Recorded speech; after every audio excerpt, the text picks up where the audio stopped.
past months have been favorable for a profound transformation. During this period of great change, we are experiencing a disintegration of the structures of the ego.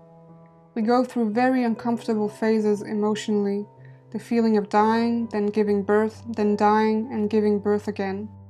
When we dive deep into the structures of our human identity, we also go into our deepest fears so that they can be released. I pinpointed a particular fear that prevents many of us from moving forward. It was time to address that fear. It is the fear of the unknown. The fear of the unknown is the fear of taking unknown paths because we fear that there will be negative consequences. We prefer to stay in our comfort zone in known territory. The problem is that by doing that, we can feel a certain security, but this does not lead to any expansion and we end up going in circles. Sometimes I ask my inner child to show me.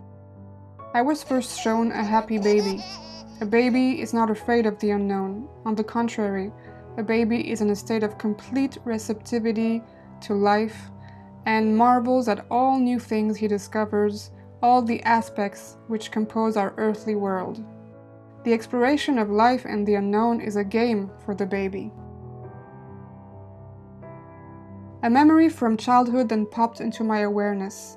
I was 5 or 6 years old, and I was with my family, cousins, brother, and maybe other kids in a botanical garden.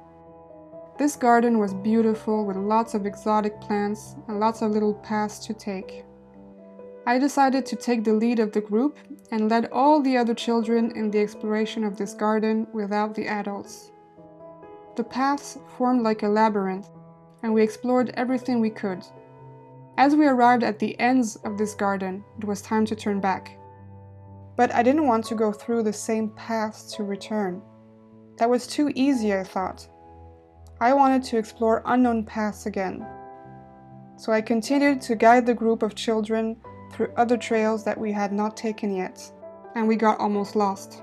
But by the time we felt lost, I did not lose my temper and continued to walk, confident that I would eventually find the exit.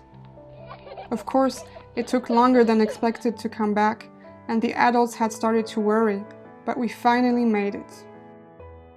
What I learned by reliving this memory is that as a child too, I was not afraid of the unknown. On the contrary, the unknown stimulated me to go explore even more. The adventure that it represented was very exciting. I was not afraid to make a mistake or lose myself. I was always confident that the unknown would bring me back safely, and the challenge was precisely to let myself be guided by my intuition and sense of direction. As we grow up, the challenges of life start accumulating and we end up developing this fear of the unknown, because we have been disappointed or traumatized. So we overprotect ourselves, we close doors, we give up some opportunities, we end up living day after day in a boring routine, just so that nothing negative happens to us anymore. It's the beginning of stagnation and boredom leads to death. Death and rebirth are part of the natural cycles of life, and not only crystallize in the fall and spring.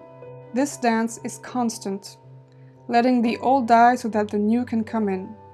On each exhale we die, on each inhale we are reborn in every moment.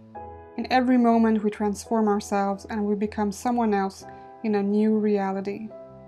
By integrating this fundamental process of life, we allow ourselves to be guided by life, guided by the universe, which will lead us step by step on the safe path of homecoming, precisely through the exploration of the unknown, through the exploration of all possible paths that are open for us to take.